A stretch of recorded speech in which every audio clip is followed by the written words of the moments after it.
siang, saya Dwiki dari BBC Indonesia. Saya mau bertanya, kan pergantian pelatih ini kan ada di tengah-tengah pada saat kualifikasi Piala Dunia yang sedang sebenarnya dalam posisi yang positif gitu ya. Sempat ada pemikiran nggak dari Pak Ketum dan juga tim PSSI keseluruhan bahwa jika mengganti pelatih di tengah jalan seperti ini akan menjadi blunder besar bagi PSSI?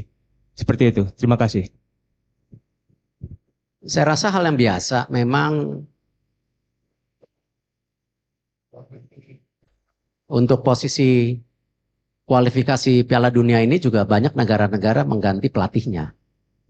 Tinggal dihitung resikonya. Makanya tadi saya ceritakan kejadian di China itu sebelum pertandingan bahkan sudah terjadi dinamika yang cukup tinggi.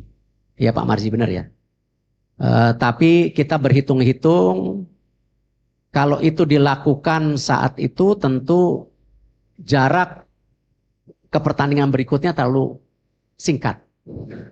Dan hari ini yang terbaik karena kita masih punya waktu 2,5 bulan. Dan tentu resiko-risiko tetap ada. Tetapi lebih baik kita mengambil resiko daripada menyesal di kemudian hari. Nah, dan kita juga mencari tentu figur-figur yang tadi kita yakini bisa memberikan extra effort dari dinamika komunikasi, leadership, ataupun taktikal bermain yang bisa kita harapkan. Sedikit lagi Pak, satu lagi Pak. Berarti apakah dengan kata lain bisa dibilang kegagalan di AFF menjadi faktor terbesarkah atau tidak sebenarnya? Gini, semua pertandingan yang kita ikutin ya pasti ada evaluasinya. Tadi saya bilang kan kita melihat dari pertandingan Indonesia-China. Memang dipikir terlalu ambisius, tapi tidak. Karena kita menghitung strategi-strategi atau target-target angka-angka kemenangan itu kan kita sudah hitung waktu itu. Ya, gimana kalau kita waktu itu kalah dengan Saudi? Ada press conference hari ini enggak? Ya, nggak usah diomongin, udah pasti gagal Piala Dunianya. Karena poinnya sudah tidak ada. Justru di 4 pertandingan berikutnya ini ya kita berharap kita menimba poin gitu. Jadi sekecil apapun yang menjadi tentu ini kita harus perbaikin. Itu yang kita harapkan. Ya, Ya, pojok. memang dinamika ini cukup kompleks. Kalau saja waktu itu kita mengambil keputusan yang tergesa-gesa mungkin kurang baik juga. Tetapi kita sudah dirasakan sejak pertandingan bahkan sebelum pertandingan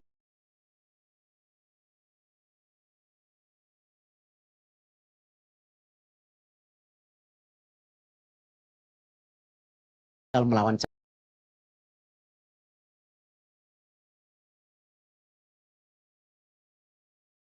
China. Waktunya terlalu mepet waktu itu.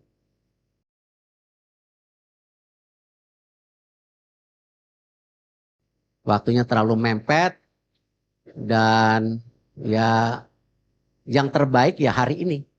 Karena kita masih punya waktu hampir 2,5 bulan untuk persiapan. Karena saya juga tidak mau ya mengambil sebuah keputusan yang membuat tentu keadaannya tidak baik. Nah, cuman dengan segala evaluasi perhitungan, waktu 2,5 bulan ini cukup. Ya, tidak tergesa-gesa hanya pada saat waktu dinamika yang terjadi Indonesia lawan China waktu itu. Itu yang saya bisa sampaikan. Ya, ya, ya, Mbak. Terima kasih, saya Fitrianto dari Republika. Pak Erik, apakah keputusan ini berkaitan dengan keselarasan dengan pemain-pemain naturalisasi yang mungkin kurang begitu baik dengan STY sehingga harus diganti di menjelang 2 bulan laga selanjutnya? Terima kasih. Keselarasan apa yang ingin diharapkan dari pelatih baru begitu? Dalam membentuk tim nasional Indonesia kita nggak bisa melihat pemain naturalisasi ataupun pemain Indonesia, menurut saya sama saja.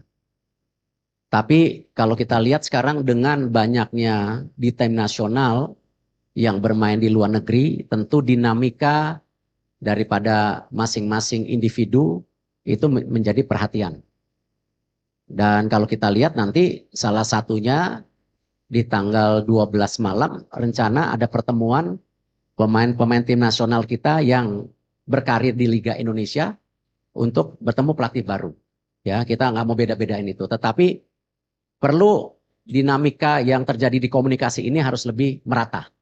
Ya, jadi tidak ada pemain juga yang terjebak pemain ini baik, pemain ini kurang. Menurut saya itu bukan judgement yang baik. Ya, tetapi kita harus melihat tim ini sebagai sebuah komposisi yang satu. Sama di sepak bola itu yang paling berat ya memang intangible atau sesuatu yang tidak terukur. Salah satunya ya teamwork itu, kekompakan antara pemain, pelatih, ya PSSI dengan tim, PSSI dengan pelatih itu paling dinamika yang tentu menjadi tolak ukur yang tidak mudah diprediksi. Tetapi yang tadi saya sampaikan, kalau kita coba sebaik-baiknya, paling tidak titik-titik ini kita bisa kurangi gitu.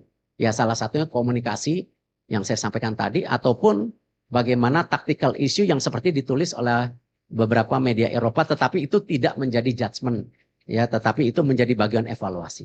Gitu. Ya.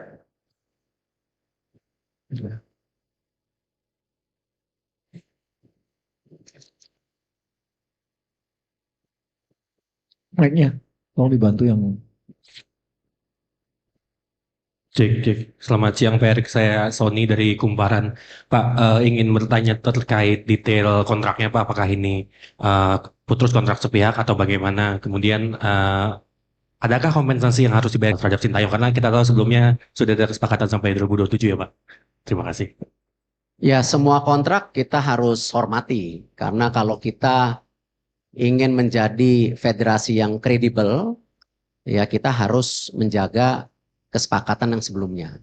Sama ketika kita memperbaiki Liga Indonesia, ya salah satunya kita menekankan kepada klub-klub. Ya kita nggak mau lagi ada isu mengenai pemain yang tidak dibayar, pelatih yang tidak dibayar. Karena itu salah satu yang kita dorong klub,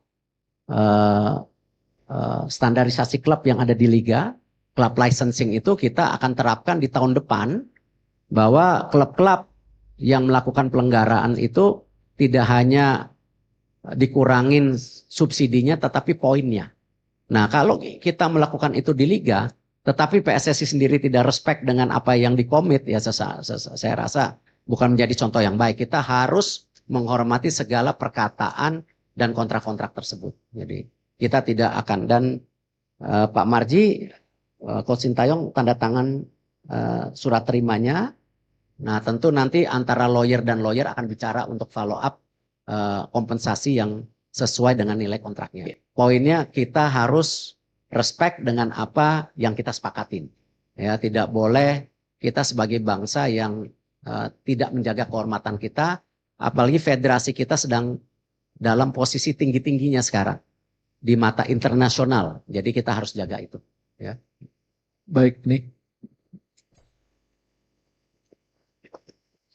Selamat siang Pak Erik. Tadi sudah dipastikan ya. Oh, saya Heri dari bola.com. Maaf, terlalu semangat nih. Dalam beberapa hari terakhir setelah isu pemecatan Sintayong kan muncul di beberapa media sosial bahwa ada nama-nama yang muncul.